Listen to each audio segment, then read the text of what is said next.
Ministério Público está a apertar o cerco a José Sócrates na Operação Marquês. Os investigadores querem utilizar como meio de prova mensagens e e-mails relacionados com os negócios da Portugal Telecom, apreendidos no inquérito ao Grupo Espírito Santo. A investigação ao antigo Primeiro-Ministro começou há 4 anos e a acusação só deverá estar pronta no outono, porque há ainda uma carta rogatória sem resposta da Suíça. As escutas do processo revelam novos dados sobre a OPA da Sonai APT. O Ministério Público acredita que a oferta pública de aquisição falhou por vontade de José Sócrates e Ricardo Salgado. O Grupo Espírito Santo tinha interesse no chumbo da OPA à Portugal Telecom e por isso, dizem os investigadores, Ricardo Salgado pagou 29 milhões de euros em luvas ao antigo Primeiro-Ministro. Os dois estiveram juntos num jantar secreto em 2013 em Cascais.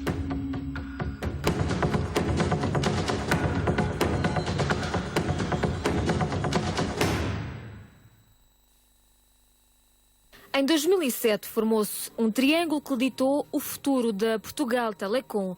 Ongoing e BES aliaram-se com a luz verde do governo, então liderado por José Sócrates, para garantir que a OPA da Sonai falhava. Anos envolvidos, em 2013, os representantes deste triângulo juntaram-se para um jantar secreto que revela as ligações entre José Sócrates, a cúpula do BES e o líder da Ongoing. Em causa está um convite que partiu de Nuno Vasconcelos, segundo revela uma escuta a que o CM teve acesso. De acordo com os investigadores da Operação Marquês, Ricardo Salgado terá corrompido com milhões de euros o ex-primeiro-ministro. O líder da Ongoing usou Guilherme Drey, que à data trabalhava para o grupo, mas que tinha sido chefe de gabinete de Sócrates, para insistir no encontro. Sócrates recorda que...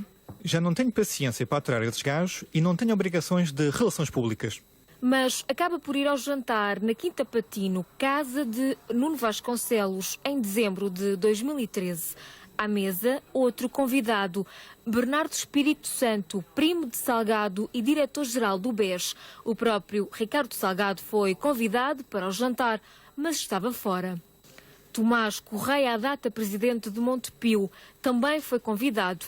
A PT acabou por ser a galinha dos ovos de ouro tanto do BES como da Ongoing, que encaixaram milhões e milhões de dividendos até à queda da Telefónica.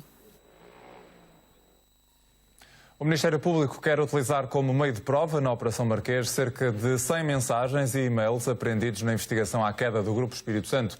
Os documentos estão relacionados com as operações financeiras e os negócios investigados, como a PT e a Oi. São mais de uma centena de documentos entre mensagens e e-mails apanhados no inquérito ao Grupo Espírito Santo. Mas agora o Ministério Público quer usar essas provas contra José Sócrates. Entre os assuntos tratados nos e-mails consta a Espírito Santo Enterprises, o alegado saco azul do Grupo Espírito Santo que terá pago 29 milhões de euros em luvas a Sócrates, e a Mossack Fonseca, escritório de advogados que deu origem ao escândalo dos Panama Papers. Rosário Teixeira, o procurador que lidera a equipa da Operação Marquês, já pediu às autoridades judiciárias da Suíça que autorizem a utilização dessas mensagens e e-mails como meios de prova no processo de investigação a Sócrates. Os documentos vão desde outubro de 2005, ano em que Sócrates tomou posse como Primeiro-Ministro, até agosto de 2014, altura em que várias empresas do Grupo Espírito Santo já estavam em fase de insolvência e o BES tinha caído. As mensagens e e-mails terão informações importantes acerca do chumbo da OPA da Sonai APT em 2007, mas também sobre a venda da participação da PT na Brasileira Vivo à espanhola Telefónica em 2010. Negócio em que a Telefónica teve de aumentar o preço de compra depois do governo de Sócrates ter bloqueado a operação com a Golden Share, a ação dourada que o Estado tinha na PT. O Ministério Público suspeita que o grupo, então liderado por Ricardo Salgado, terá pago luvas a Sócrates como contrapartida de favores políticos que o ex-primeiro-ministro terá concedido ao Grupo Espírito Santo, tanto no chumbo da OPA da Sonai APT, como nos processos de venda da participação da PT na Vivo e da posterior entrada da PT na Brasileira Oi. São nossos convidados nesta especial informação Armando Esteves Pereira, diretor adjunto do Correio da Manhã e da CMTV, também Martim Menezes, advogado, e do meu lado direito Rui Paulo Figueiredo, do Partido Socialista, e Tiago Freire, subdiretor do Jornal de Negócios. Boa noite a todos. Armando, começo por ti, começando por este último dado. Que importância é que podem ter os indícios recolhidos na investigação ao Grupo Espírito Santo para acusar José Sócrates na Operação Marquês? Isto há aqui uma ligação, no fundo, quase uma triangulação entre o Grupo Espírito Santo, a PT e os negócios no Brasil. E aqui é que está o cerne da maior montanha financeira que está em jogo, é a operação da PT no Brasil, que segue primeiro à venda da participação na Vivo, uma venda milionária da PT, e depois a posterior integração e parceria que foi ruinosa para a PT, como sabemos, que foi o casamento com a Vivo. Há dois, e curiosamente tem impacto com a atualidade, aqueles milhares de trabalhadores da PT que têm agora o seu emprego em risco e que até já houve vários membros do governo a pronunciar sobre o assunto. Uma das razões para estarem com o emprego em risco foi o colapso da antiga PT e há duas razões para isso. Foi o empréstimo que a PT, de cerca de 900 milhões de euros, fez ao Grupo Espírito Santo e a outra operação foi realmente o casamento ruinoso que levou à venda da operação portuguesa à Altice. Portanto, está mesmo tudo ligado e esta triangulação, e também tem uma parte importante e não sabemos o montante financeiro do negócio. Se fizermos uma conta a 5% da operação, teremos seguramente mais de 300 milhões de euros. Se fizermos a 10% da operação, que no Brasil não é uma taxa, até porque do outro lado, na Operação Lava Jato, a maior parte dos intervenientes do chamado Telegang, e a começar também envolvendo o Presidente Lula, há muitas propinas, muitas luvas com comissões assinaláveis. Portanto, há centenas de milhões de euros ou de dólares em jogo nesta operação. Martim Menezes, olhando para esta possibilidade de serem utilizados indícios de um processo noutro processo, isto é possível de acontecer? A pergunta, e com base na reportagem do que vi, que passaram na peça, não é de fácil resposta. Portanto, haver num processo factos que sejam similares a mais do que um processo, é possível, embora as pessoas não possam ser julgadas duas vezes pelos mesmos factos. Outro dado que vocês referiram que é extremamente importante é a forma como terão sido obtidos os e-mails. Portanto, os e-mails equivalem a correspondência fechada que não pode ser violada se não for com mandato judicial. Portanto, como é que foram obtidos esses e-mails, esses documentos, será a chave para nós pensarmos se há uma prova válida ou não válida. Há um exemplo que pode ilustrar. Recentemente falava-se muito nos e-mails do Benfica e dizia-se também que não poderiam ser utilizados como prova os e-mails que a mim não me pareciam, mas que poderiam ter alguma relevância criminal. E não poderiam ser utilizados como prova porque não foram apreendidos por mandato judicial. Portanto, haveria uma violação de correspondência e uma proibição de utilizar aquela prova. Portanto, em relação aos factos, as pessoas não poderão ser julgadas duas vezes pelos mesmos factos.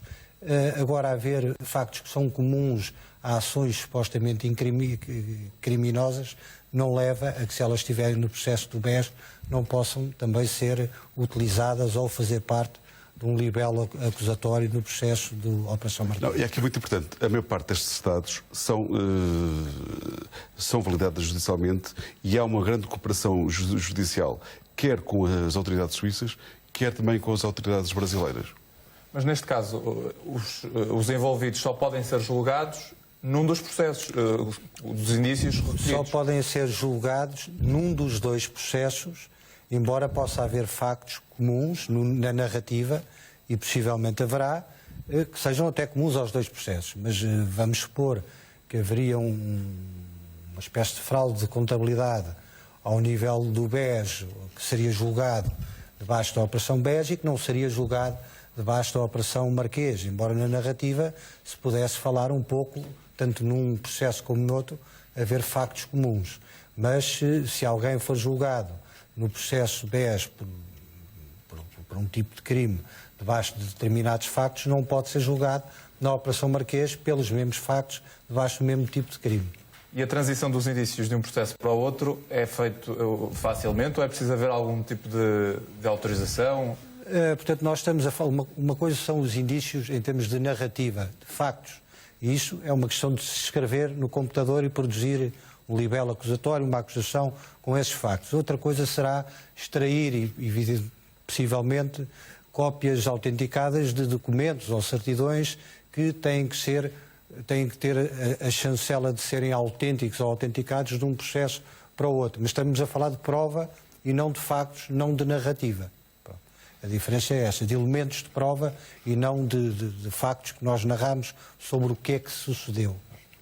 Tiago Freire, há aqui uma certeza, pelo menos, que temos perante estes dois processos muito mediáticos, é que há aqui demasiados pontos de contacto entre os dois. E este é mais um indício disso mesmo. Sim.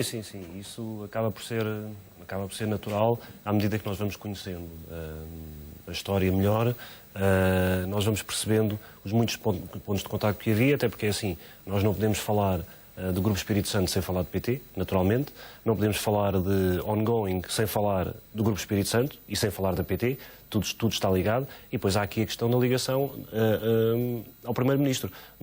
De então, tendo em atenção a intervenção que o governo José Sócrates, e nomeadamente o próprio José Sócrates, assumiu na questão das OPAs à Portugal Telecom, na liderança do que seriam os destinos dessa empresa. Obviamente que era uma empresa, como nós sabemos, era a maior empresa portuguesa, era uma empresa importantíssima. O Estado, inicialmente, tinha uma golden share, mas nunca ficou bem explicado qual era a questão estratégica, porque se a questão era ficar em mãos nacionais, na primeira OPA que tivemos, a OPA era lançada por Belmiro de Azevedo. São mãos mais nacionais que isso, é difícil de encontrar. Portanto, era a questão estratégica do que é que se pretendia para a empresa e nós acabámos por perceber mais tarde que a estratégia foi toda errada, não é? A partir do momento em que Portugal Telecom vende a posição na Vivo, encaixando muito dinheiro e dando muito dinheiro a ganhar, depois faz um período longuíssimo de distribuição de dividendos aos seus acionistas, nomeadamente BES e Ongoing, e depois casa-se com a Vivo, que, como nós sabemos hoje em dia, é um...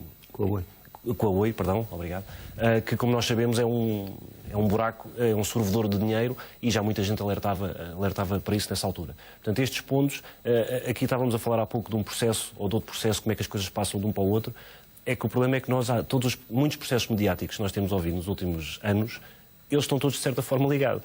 Ou têm os mesmos protagonistas, ou os mesmos indícios das mesmas práticas, portanto, porque na prática estamos a falar era de um regime de poder, uma forma de influência, uma forma de interferir na sociedade, e os agentes são basicamente os mesmos, pelo menos nesta rede de contacto.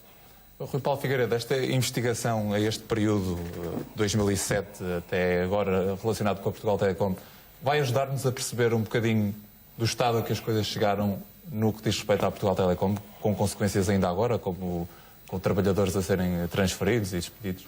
Não, provavelmente sim. Eu acho que há aqui dois erros estratégicos claríssimos que já foram aqui referidos, ou seja, a alienação da Vivo e depois a compra da Oi. Não há dúvidas nenhumas. Podemos explicar na altura e as próprias explicações podem ser relevantes, ou seja, a incapacidade do Estado português, dos acionistas portugueses, da PT de manter a participação na Vivo face à Telefónica e ao poderio do Estado espanhol, mas olhando para trás foi um erro.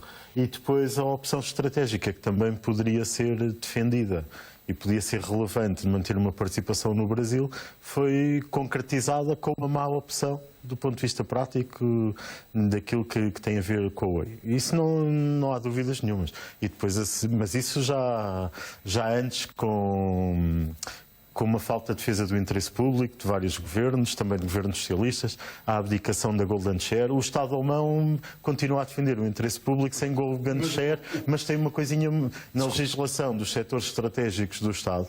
Tem só duas palavras que respeitam a legislação comunitária. E nós cá em Portugal temos a mania que somos... Mas foi a Golden Share que matou a PT? Não sei se foi. Foi o abuso da Golden Share. Eu acho que não foi o uso da Golden Share. Podemos dizer que é o mau uso da Golden Share. O abuso da Golden Share. Mas o Estado alemão continua, e por alguma razão são muito mais envolvidos do que nós, continuam a ter uma legislação que protege os setores estratégicos do Estado e só tem duas palavrinhas, que é sempre que consideram que o interesse público da Alemanha está em causa, podem bloquear toda e qualquer operação. se calhar fazem um bom uso. Agora, vamos ver o que vai sair do processo. Eu sempre que venho aqui à CMTV, acho sempre que é uma pena que o Procurador Rosário Teixeira não faça aqui um estágio com o Correio da Manhã, porque acabam por ter sempre um jornalismo de investigação, agressivo, interventivo, que vão atrás das coisas, que naturalmente muita gente critica e é polémico, mas que nos vão trazendo estas peças do processo, e eu não sou daqueles que condena as violações do segredo de justiça, porque acho que a imprensa faz o seu trabalho. Agora, ao mesmo tempo, como também já foi aqui dito, 4 anos para investigar é uma enormidade, e acho que o Procurador e o Ministério Público também passam muito por entre os pingos da chuva. E nós já falámos de todos estes processos que estão aqui ligados, é verdade. E também tem os mesmos protagonistas do lado de quem investiga.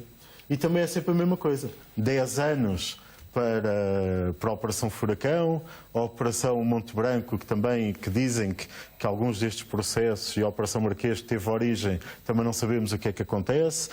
Mas isso não acontece porque a lei permite que assim seja? Ou seja, que não haja um prazo limite para é muito discutível a utilização que o Ministério Público tem feito dos prazos, os expedientes que também tem usado para prorrogar. Mas não nesta operação, porque nesta operação, inclusive, já foi dito quando vai ser reduzida a acusação e não depende propriamente da investigação. Muitas vezes. Depende da resposta. De agora vai depender da resposta à última carta rogatória. Não, mas isso é sempre uma boa técnica, que é quando eu não consigo cumprir um prazo, mando mais uma carta rogatória e depois vou dilatar. Mas neste caso... Mas eu não condeno isso. Eu acho que é não é do ponto de vista jurídico, eu acho que é uma má estratégia. Porquê é que o Procurador não autonomiza os processos? Ou seja, e porquê é que não consolida a prova em cada processo? Porque nós já começámos. Eu às vezes até digo bem o que é que seria do Procurador Rosário Teixeira se não tivessem descoberto os Panama Papers. Porque há 4 anos nós estávamos a falar, e eu espero que isso depois agora seja tudo vertido na acusação e vamos ver, e se tudo for verdade é bastante grave e é bastante prejudicial para o regime, para quem esteve no governo, para quem trabalhou com José Sócrates, e, acima de tudo, para a democracia portuguesa, de uma maneira ou de outra. Mas eu, sinceramente, continuo sem perceber esta estratégia. Porque nós falávamos, era da Parque Escolar, das PPPs, de Valde Lobo, do sangue, de variedíssimas coisas. Mas o homem está metido em tudo. Mas porquê é que o Procurador Rosário Teixeira não é competente e não vai consolidando processo a processo e vai acusando, em vez de estarmos aqui enredados numa multiplicidade de coisas, constituídas arguídas devido ao negócio do TGV. Portanto, a investigação continua a seguir noutras frentes. Espero bem que sim. Porque senão não eram constituídas. Aliás, porque em 4 anos, eu espero que depois ele não acabe o processo dizendo que faz uma acusação e que depois ainda retira mais 6 ou 7 ou 8 certidões para outros processos autónomos, porque se era para fazer isso já tinha feito há 3 anos, há 2, há 1. É que, por exemplo, este assunto que estamos aqui a falar, e que é grave, a se comprovar-se pelos impactos que teve na economia portuguesa, há 4 anos não se sabia nada disto, nem há 3.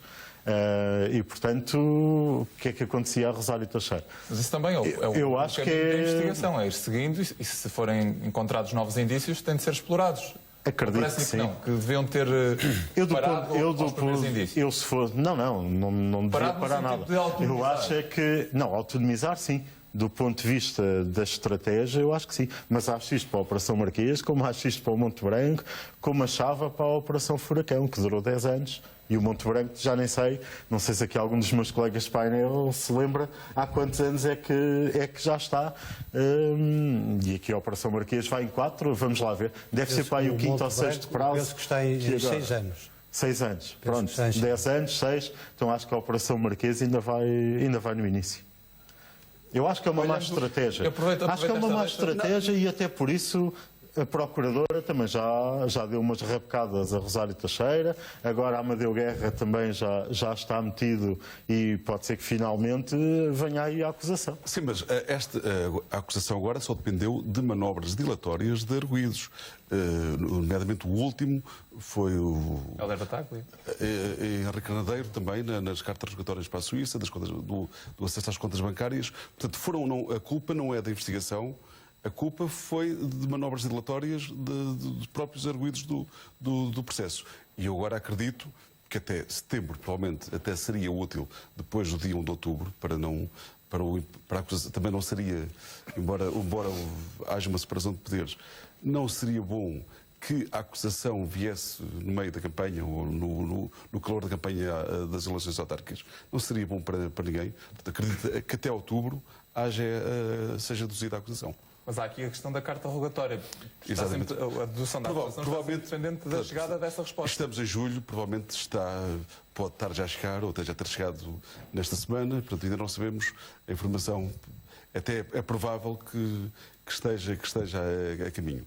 Até porque as autoridades suíças estão muito... A Suíça mudou estes crimes todos de colarinho branco que estão a ser investigados. Também houve um grande avanço agora, porque as autoridades suíças mudaram muito a sua colaboração. Flexibilizaram a sua posição. A sua posição. Tradicionalmente, o Armando tinha razão. Ou seja, tradicionalmente, as autoridades suíças não colaboravam. Por isso é que se abriam lá as contas, não é? Infelizmente. Sim, provavelmente sim. Eu acho que só olhando para aqui para um pormenor que estávamos a falar há pouco, que são estes 4 anos da Operação Marquês são anormais para um processo deste género? Em Portugal não, então 6 e 10 ainda vai no início. Não são anormais, como alguns destes processos que nós estávamos a falar. O Monte Branco tem uma ligação internacional, mas não está tanto pensado como uma teia de operações que ocorriam no estrangeiro, que é o que se passa aqui, com vários países envolvidos, e depois o saco azul do BES. E, portanto, eu não acho que era ideal que fosse mais rápido, mas não acho que neste momento se possa dizer que é estranho estarmos já no 4º ano. É grave porque há uma pessoa, estou a pensar no José Sócrates, que esteve preso preventivamente, ainda não há acusação, e isso é grave, mas o prazo não tem nada de extraordinário para a normalidade do que se passa em Portugal em processos desta complexidade. Depois penso também mais 2 coisas. A primeira é que será sobretudo bom para a acusação que esta venha a acontecer ainda este ano, e pensamos em relação aos timings que possa ocorrer por volta de outubro.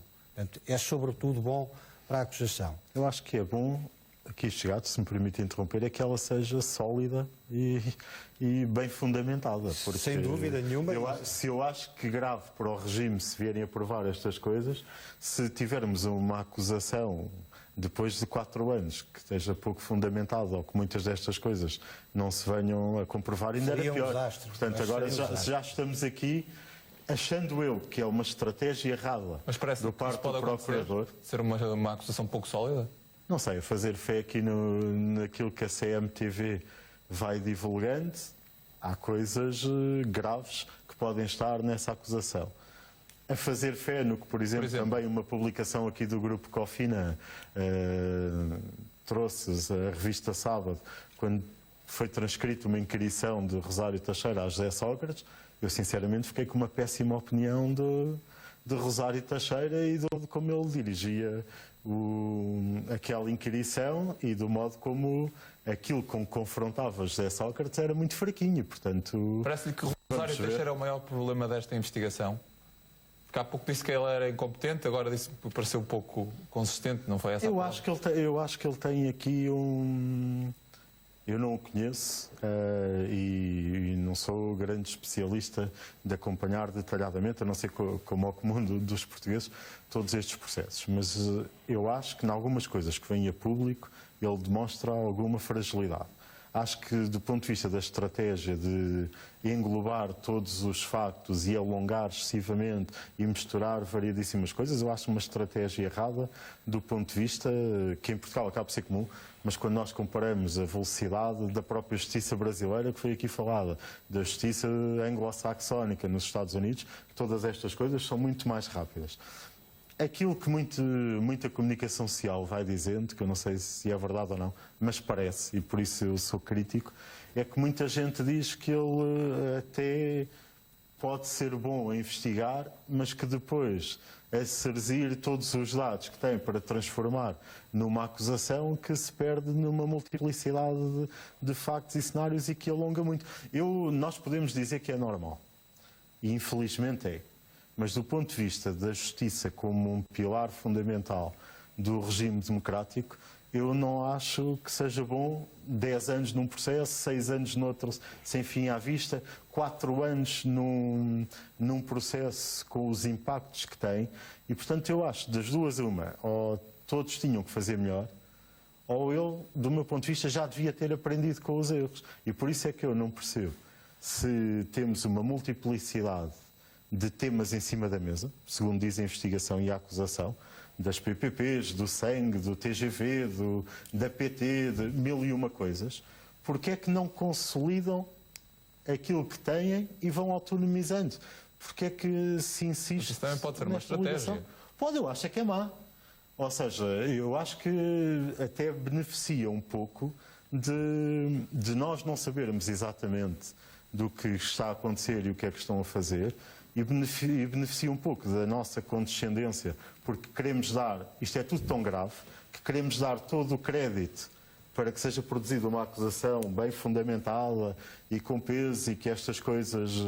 e queremos confiar na justiça, mas eu acho que damos também uma condescendência exagerada em termos da contabilidade daquilo que é o funcionamento do Ministério Público. O Martim, há pouco... Porque eu acho que em nenhum sítio que a justiça funcione bem, nós podemos achar normal que alguém esteja sob suspeitas e escrutínio público 10 anos, 6 anos, 8 anos, 9 anos, ou que vai em 4. Martim, há pouco estava a falar de duas ideias quando foi interrompido. Peço-lhe que continue.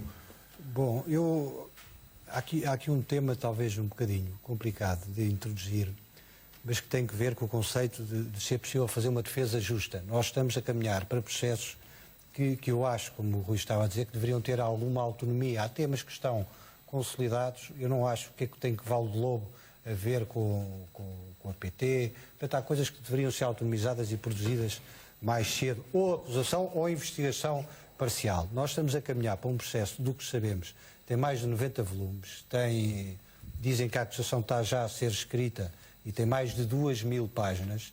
É muito difícil, mesmo o processo sendo declarado como de especial complexidade, a fase que se segue, havendo acusação, que eu acredito que haverá, é a abertura da instrução. Quem está a fazer defesa destes processos tem 50 dias, porque já traz a prorrogação de ser de especial complexidade, para escrever a instrução, que é a primeira vez que vai contraditar a versão do Ministério Público. Eu acho muito complicado fazer uma defesa equitativa e, como dizem os ingleses, fair, e isto pode vir a colocar questões de constitucionalidade e questões também de violação do direito comunitário. Portanto, eu acho que não só para este processo temos já isso em cima da mesa, como teremos provavelmente alterações legais em breve, pois, como também se fez na Casa Pia, que algumas alterações vieram a ser introduzidas, mais à frente estou convencido que não vai ser possível continuar com isto. Há também, com isto é o agregar de temas e temas e temas sem fim. Há também um aspecto importante. Mas antes de ir a esse aspecto, atualmente ainda era possível fazer essa divisão? Era possível, portanto, extrair certidões e criar inquéritos autónomos. Também é preciso enquadrar isto, que os próprios arguidos, nós estamos sempre a ver do lado da acusação, mas os próprios arguidos podem pedir a separação destes temas que aparentemente têm alguma unicidade na sua investigação. Pois, claro, que teriam que ser ponderados e teria que ser decidido por um juiz se iria ou não fazer essa autonomia. Nesse caso, a decisão caberia ao juiz de instrução? Caberia ao juiz. E o tema aqui tem alguma importância, porque nós vemos, eu acho absolutamente legítimo, que na estratégia de defesa se põe muita tónica de que o inquérito tem os prazos ultrapassados, que isto nunca mais acaba, que é preciso fazer uma defesa, que é preciso haver uma acusação, mas o certo, há mais duas coisas importantes de notar aí. É que os próprios arguidos podem pedir a separação dos processos, e inclusive também não serem todos julgados, que torna a defesa impensável um arguido que só tem intervenção no processo de Val de Lobo, estar sentado em centenas de sessões, em 600 testemunhas, a fazer a sua defesa. Não é possível, até economicamente, enfrentar um processo desta dimensão. Portanto, não só podem pedir a separação, como deveriam, a meu ver, pedir essa separação. Por que é que lhe parece que ainda não pediram? Porque eu também acho que neste processo, que há uma expectativa forte que haja acusação. Assim que houver acusação, a defesa é muito complicada. Se aqueles factos que vêm a público são verdadeiros, é mais fácil fazer uma defesa agora em que os processos estão, teoricamente, ou legalmente mesmo, para fora, há segredo de justiça, portanto, segredo de justiça externo, é mais fácil ir dizer algumas coisas. Não é? Eu lembro-me que dizem muito alguns mandatários de defesa que o prazo está ultrapassado, que já passámos, o prazo máximo eram 27 meses. É o prazo de inquérito, é que se soma mais metade, no caso de complexidade e de cartas relatórias. Isso está obviamente ultrapassado. Mas o Ministério Público pode inclusive preferir um despacho de arquivamento que o processo aguardaria melhor prova, portanto o processo seria sempre reaberto. Portanto é um falso problema se o prazo está ultrapassado, qual é a consequência? Portanto não é acabou, ninguém pode investigar. Portanto, há aqui alguma gestão pública que as defesas fazem, e bem, legitimamente, que os alcances legais reais não são os que se tenta passar. Portanto, está ultrapassado os prazos, sim senhora, não há nulidade nenhuma, portanto poderia haver um arquivamento pelo Ministério Público, mas no dia seguinte reabre-se a investigação. Por novas provas? Pronto, portanto, há aqui muitas coisas. E aqui neste processo, o descalabro do Grupo Espírito Santo deu uma enxurrada de novas provas do Grupo Espírito Santo, da OI, da PT, para este processo. De facto, começámos com... Quando começou a investigação, com aquelas notícias de Correio da Manhã iniciais, da vida de luxo, que foi, de facto, o ponto de partida, a Casa de Paris e outros incidentes à volta disso, de facto, agora estamos numa coisa muito maior, que é o destino da PT, o casamento da PT ruinoso e com suspeita de luvas milionárias, a uma dimensão. Aliás, a Lava Jato no Brasil mostra isso com toda a exuberância de centenas de milhões de luvas, aliás, que atingiu vários países da América Latina, não só o Brasil, exatamente, com uma dimensão. À escala. Porque se vier a comprovar que é tudo verdade, isto que aconteceu em Portugal, é uma escala parecida. É uma escala latino-americana. Ao pé disto, o caso do Alves de Reis é uma pequena história de bancária, não tem nada, é de outra dimensão completamente diferente. Na história portuguesa, este processo com a PT e com o Grupo Espírito Santo é de facto atinge uma dimensão. Até porque envolve aquela que era a maior empresa portuguesa, só por aí. Não, que era, no fundo, mete o José Sócrates, que teve uma maioria absoluta, com um poder imenso na economia, e de facto foi o Primeiro-Ministro na legislatura com maioria absoluta, com grande poder neste país, com um banqueiro que tinha mais poder. Portanto, essa conjugação está aqui exposta neste processo. Um triângulo muito poderoso. Tiago, olhando para esta estratégia que estávamos a falar há pouco do Ministério Público de juntar tudo e não autonomizar, parece-te que é uma estratégia acertada ou nem por isso? Bom, eu queria ir nesse tema, mas pegando um bocadinho atrás, que é assim, os arguidos, a questão dos arguidos poderem ou não pedir autonomização. Na prática, eles todos estão à espera de saber de que é que são efetivamente acusados, ou seja, de que factos é que lhes são imputados. Eles já têm conhecimento dos interrogatórios que foram submetidos, mas pode chegar lá à fase de acusação e este facto e aquele não estar lá. Portanto, eles não têm nenhum interesse, para já, em dizer assim, autonomize-se aquele processo, porque se calhar, em relação a alguns deles, eles não vão ser acusados deste caso ou de outro, porque há tantos, portanto, eles não têm nada a ganhar, têm que esperar para ver o que é que lhe aparece e depois então reagir, não é? Eu, em teoria, eu sou favorável à separação dos processos, porque acho que é mais fácil trabalhar, acho que é mais, de certa forma, também mais justo para os intervenientes, nomeadamente para os arguidos. Portanto, eu acho que essa seria uma estratégia. E há uma preocupação que eu tenho, que tem a ver com aquilo que o Armando estava a dizer, que é esta nova fase PT e esta nova fase BES.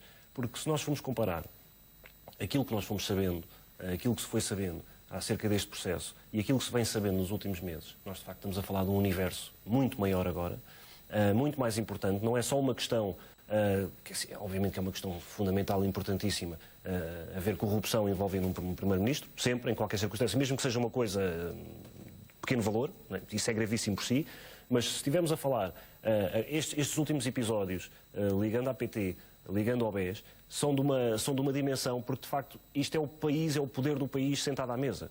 E foram décadas de poder, porque o José Sócrates de facto ganhou muito poder quando consegue a sua maioria absoluta. Mas o Ricardo Salgado tinha aquela alcunha do dono disto tudo. E era de facto... Era o dono disto tudo. Era de facto a pessoa mais poderosa do país. Era uma pessoa mais poderosa, inclusivamente, que os primeiros-ministros. Pela simples razão que dominava o sistema financeiro. Tinha também um grupo empresarial fortíssimo, tinha um peso na economia gigantesco. Em todas as áreas. Em todas as áreas. Portanto, aliás, viu-se, quando isto rebentou, as empresas que caíram, e a PT foi uma delas, só a maior empresa portuguesa caiu porque o BES caiu. Não é? E até tem outros efeitos, porque também era de um dos bancos que dava mais crédito às pequenas e médias empresas. E ainda hoje, e, portanto, também tem uma grande bola de neve em todo o tecido económico. Honra seja feita, mas depois continua a fazer. Esse poder aumentou exponencialmente com a aliança, por exemplo, que levou à conquista, com a Caixa Geral de Depósitos, à conquista do BCP. Portanto, e aí foi o poder quase total que tivemos nessa altura. Essa questão aí, sim, claro, que nunca foi bem explicada, esse assalto. Sim, mas que agora percebe-se melhor. Essa tomada de poder, de facto, é assim. Quando temos um banco público, como a Caixa Geral de Depósitos, que naturalmente é controlado pelo seu acionista, que é o Estado. Portanto, o Primeiro-Ministro manda, o Ministro das Finanças manda. Temos o BES, que ninguém mandava no BES, a não ser Ricardo Salgado, nenhum governo mandava no BES, mas tinha relações privilegiadas com o José Sócrates, como teve com qualquer governo. Com todos os governos. Aliás, o Ricardo Salgado sempre disse isso. Eu não sou mais amigo deste governo ou do outro, a minha função é ter boas relações com todos os governos. E a partir do momento em que essa transferência de poder se fez também para o BCP, é assim, Caixa Geral de Depósitos, BES e BCP, nós temos aí 70% do mercado mais português. Mais de 70%. Com o impacto real superior a isso. 70% do mercado bancário, financeiro português. Não é? Portanto, e a minha preocupação tem a ver com o facto de, parece-me a mim, que vejo de fora e não acompanho isto com a mesma intensidade que o Armando, não sei se alguém acompanha, mas de facto nós fomos vendo episódios, passámos muitos meses e anos até centrado em alguns episódios e depois de repente houve uma sucessão de novos casos ganhando dimensão, portanto PT, BES, e o que eu temo é que se vá fazer, o que eu temo é que possa não haver tempo para haver uma acusação consistente e que estes grandes casos acabem por não ter uma acusação ou ter uma acusação frágil. Obviamente que nós estamos sempre a dizer isto, mas a verdade é que é assim, o papel do Ministério Público é acusar, mas também é não acusar. Isso aí não tem mal nenhum. Tem mal, obviamente, nós passamos 4 anos de uma investigação, não é? Com todos estes indícios que a opinião pública vai sabendo, e depois não chega a uma acusação. Agora, o Ministério Público tem que servir a justiça. Mas como é que a acusação pode ser frágil nesta vertente? Exatamente. Quando não se pode queixar de falta de tempo, o Ministério Público. Não, o problema não é a falta... É assim, este caso, como já toda a gente sabe, é de uma complexidade brutal. Há muitas das coisas que eu vou lendo, e eu acompanhei, nomeadamente o Banco Espírito Santo e a PT durante muitos anos e durante esses anos, e há coisas ali que mesmo para mim não são fáceis de entender. E há muita informação que é difícil de reconstituir, é preciso reconstituir todos os passos. Não é? E depois há testemunhos que são obviamente importantes, mas é de gente que também está envolvida, que também tem algo a ganhar ou a perder com esta situação. Portanto, o meu receio... Toda a complexidade dentro do grupo, das relações familiares... O grupo estava desenhado também... Os 5 ramos no Conselho Superior... Estava desenhado também para tornar mais difícil perceber determinado tipo de coisas. O Jornal Negócios acompanhou muito o que era a tentativa de substituição interna de Salgado. Exatamente. E, portanto, muita coisa que tem origem daí. Portanto, é verdade também esse ponto. Claro, mas a minha questão com o tempo... Muita coisa... Não é muita gente que vai testemunhar ao processo também tem interesses... Obviamente. Objetivos e subjetivos em muita coisa. Como em qualquer processo, isso é normal. Claro, isso é normal. Mas a questão do tempo é... Eu não digo que 4 anos não era suficiente para investigar Valdo Lobo. O problema não é Valdo Lobo, é o que nós vemos. A transcrição das gravações, das reuniões dentro do... O problema tem a ver se há tempo para investigar de forma cabal e de forma sólida e para fundamentar bem, de forma a fazer uma acusação à prova de bala, que depois, sendo julgado, os arguidos podem ser condenados ou não, destes últimos casos que têm vindo a ser conhecidos.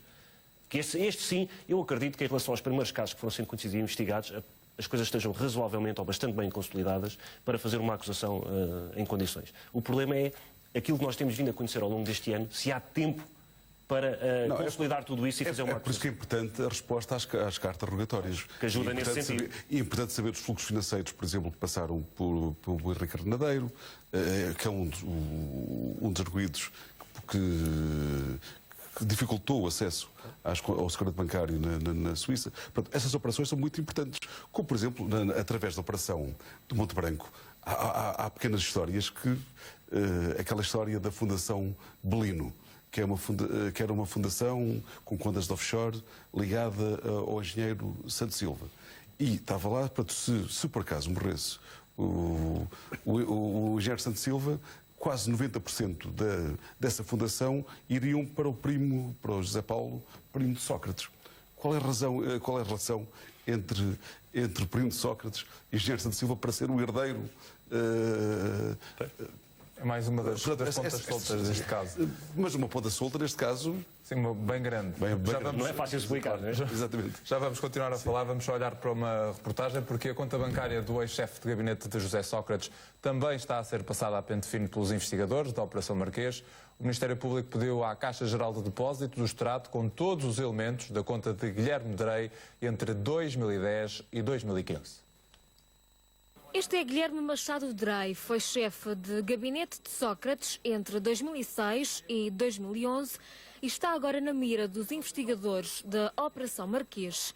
É suspeito de ter facilitado a intervenção de Sócrates em mercados da América Latina, como é o caso do Brasil, para favorecimento dos negócios de amigos do ex-primeiro-ministro, como Paulo Lalanda de Castro. Os indícios surgiram nas escutas do processo que tem José Sócrates como principal arguido. A investigação quer agora perceber se foram feitos pagamentos suspeitos por parte do ex-chefe de gabinete de Sócrates, através do cruzamento de dados de vencimento do advogado com dados da conta bancária enviados pela Caixa ao procurador Rosário Teixeira. No centro das investigações estão os pedidos do ex-primeiro-ministro a Guilherme Drey para a marcação de encontros com altas figuras, como o antigo presidente do Brasil, Lula da Silva, e o vice-presidente de Angola, Manuel Vicente, entre 2013 e 2014. Interrogado em março de 2015, Drey chegou mesmo a confirmar a colaboração com Sócrates para a obtenção de contactos, quer ao nível do Instituto Lula, quer ao nível do Ministério da Saúde brasileiro. Para além de ter sido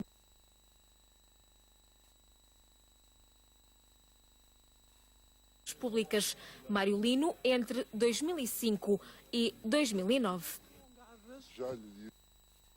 Voltamos à conversa em estúdio. Armando, temos aqui mais um nome envolvido na Operação Marquês. Guilherme Drey seria também um ponto de contacto com a Operação Lava Jato. Exatamente. Ele trabalhou na Ongoing, quando foi administrador, portanto tem essas ligações APT? APT, à Ongoing, e na Operação do Brasil, de facto, apareceu aqui o Instituto Lula, há um depoimento importante de Ricciardi que diz que o Lula já tinha dado o ok à operação, ao casamento, à entrada da OEI na PT, que é um depoimento interessante do processo, que mostra que, de facto, houve uma participação política portuguesa forte e do governo brasileiro. Aliás, os acionistas da OEI eram conhecidos, eram gente muito ligada aos construtores do Brasil e eram conhecidos com o nome de Telegang. Muitos deles foram presos nesta Operação Lava Jato. É também outro dos pontos de ligação. Exatamente. No fundo, a Operação Marquês, a Lava Jato, é quase uma cópia uma da outra, de cada lado do Atlântico, exatamente. Uma ainda é muito mais próxima. Exatamente. Uma justiça, exatamente. A minha pergunta agora também ia nesse sentido para o Martim, que é como é que temos eu não sei há quanto tempo é que começou a Lava Jato, mas já foi há bastante tempo e já teve várias sentenças. Enquanto a Operação Marquês começou há 4 anos, isso não acontece. Sobretudo por causa da delação premiada. Muito importante. A primeira razão era essa que eu ia fazer notar. E depois também há muitos processos que foram autonomizados. Portanto, não temos... Claro que haverá processos com vários arguidos, mas nós vemos, por exemplo, no caso do Lula, o Lula era arguido, era uma questão lá do sítio dele, portanto, da cobertura, não era... Há outros temas do Lula que estão ainda em investigação, mas, portanto, criaram mais uma lógica de um arguido, um processo, e é mais fácil de caminhar dessa forma. Não é? E a forma dos procuradores trabalharem no Brasil também é um bocadinho mais... quando eu digo robusta, é ao mesmo tempo também um bocadinho aos nossos olhos kamikaze. Eles atiram-se, dizem que o processo existe, investigam as pessoas e portanto, passa-se mais tudo até nos mídia e com menos formalismo que aqui em Portugal.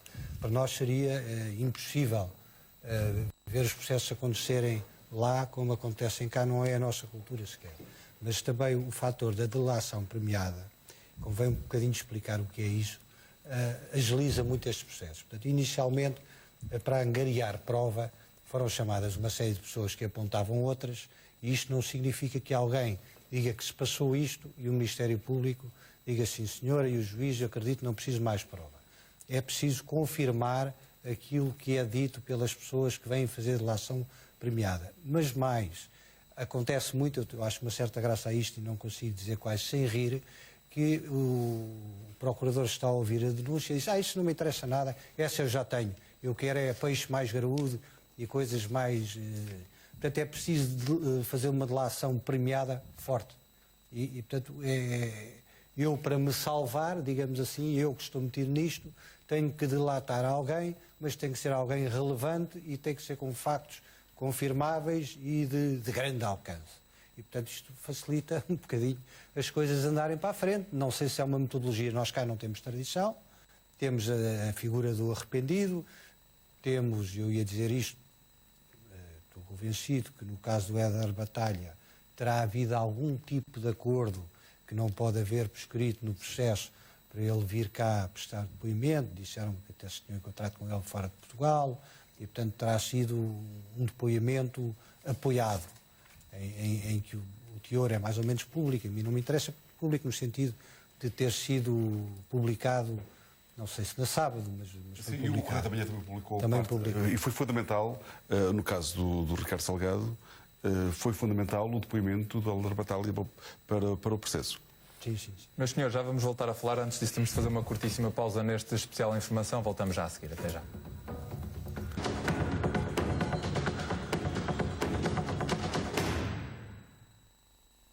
José Sócrates e um ex-ministro do governo brasileiro saíram de um dos restaurantes mais caros do Rio de Janeiro sem pagar a conta.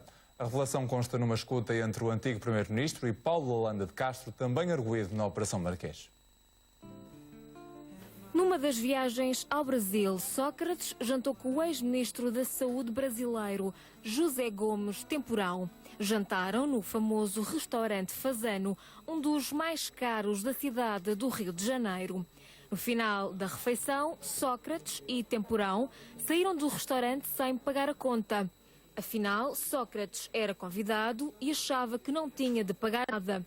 A explicação consta de uma escuta feita a Paulo Holanda de Castro, arguido no Marquês e antigo patrão de José Sócrates, na farmacêutica Octafarma.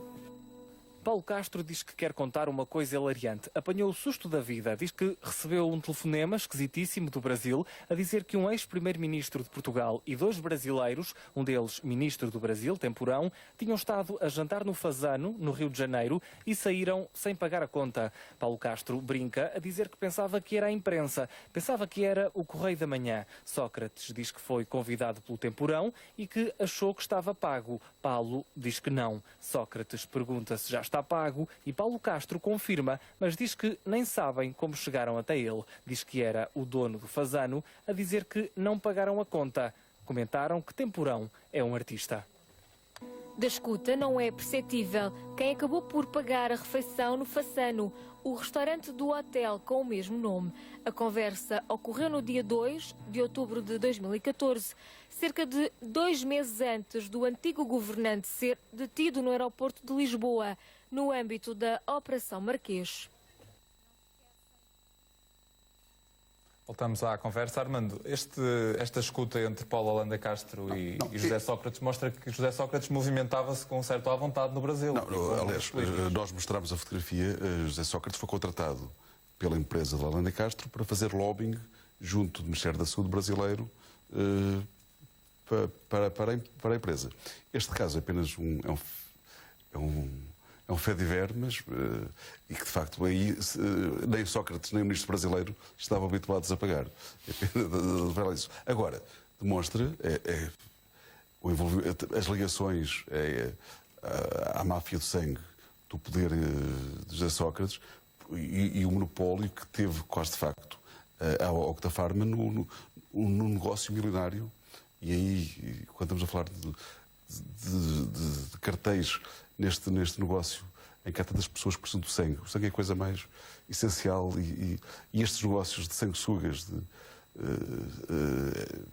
é lamentável e são negócios que movimentam milhões e que, por um lado, assistirmos a estes negócios que vão à volta disso de facto ultrapassa todos os limites da almética que devia haver mesmo nos negócios.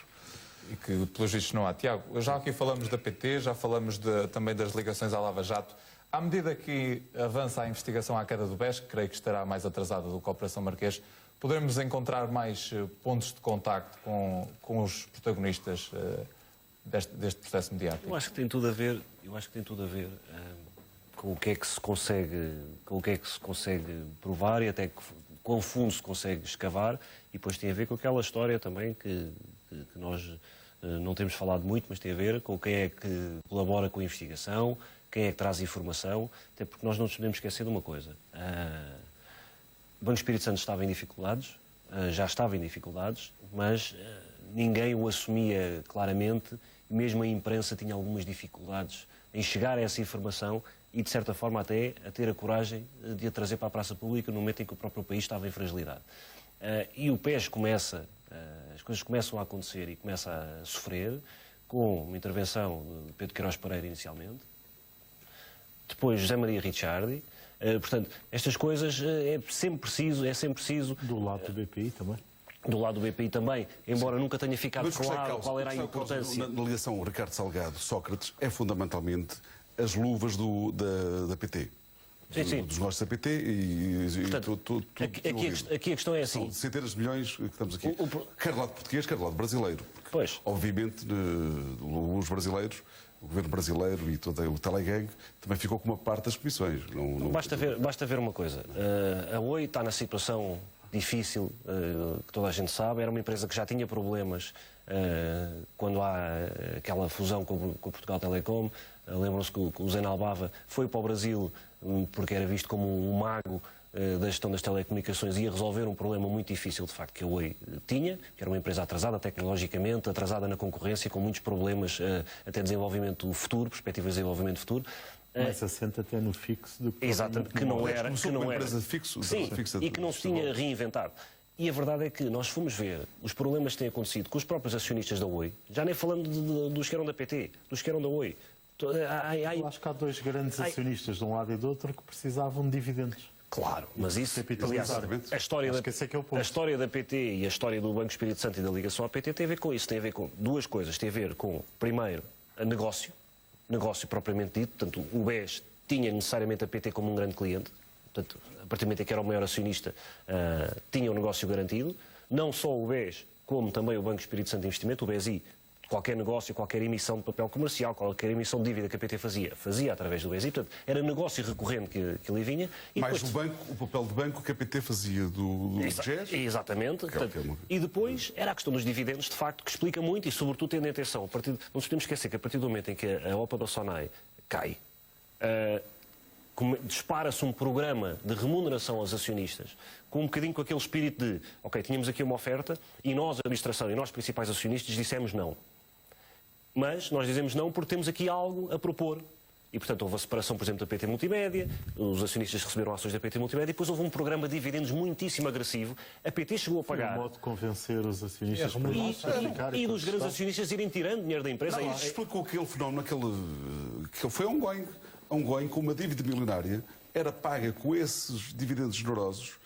E a ongoing rebenta quando a PT deixa de pagar. Aliás, a PT chegou num exercício a fazer uma coisa que algumas empresas fazem, mas que não faz sentido. Nesse processo. Que é pagar mais dividendos do que tinha tido lucro. Portanto, foi buscar dinheiro às suas reservas para pagar dividendos. E depois estávamos a ver, obviamente, empresas internacionalmente, como a Telefónica, por exemplo, a investir e a crescer. E a PT não tinha capacidade para ganhar mais dimensão, porque todos os anos e todos os semestres estava a sair muito dinheiro da PT, que não estava a ser reinvestido no negócio para ir remunerar os acionistas. Obviamente, eram os principais acionistas, controlavam a empresa e depois, na sequência dessa OPA... E foi excluído entre o poder político e os acionistas ávidos e sem dinheiro. No fundo, viviam todos de crédito, que destruiu uma grande empresa portuguesa. Claro. Uma empresa que tinha uma empresa portuguesa que tinha uma projeção quase multinacional. Curiosamente aconteceu, mas aí foi erro de venda, com a Simpor, aconteceu também outra coisa, outro desastre. Mas no caso da PT foram os acionistas e foi a decisão política de José Sócrates que levou a empresa à ruína, à destruição de um grande capital português que tinha uma grande presença, não só em Portugal. Isto é importantíssimo em termos estratégicos para a África. A PT tinha uma presença muito, muito importante em África e isso perdemos, desapareceu uma empresa e agora estão milhares de pessoas em risco de perder o emprego E tudo começou nesse Como temos nesse visto na desastre. última semana. Meus senhores, obrigado Na pela vossa Simpora há presença centenas que perderam. nesta especial informação Logo na que altura termina aqui. Boa noite.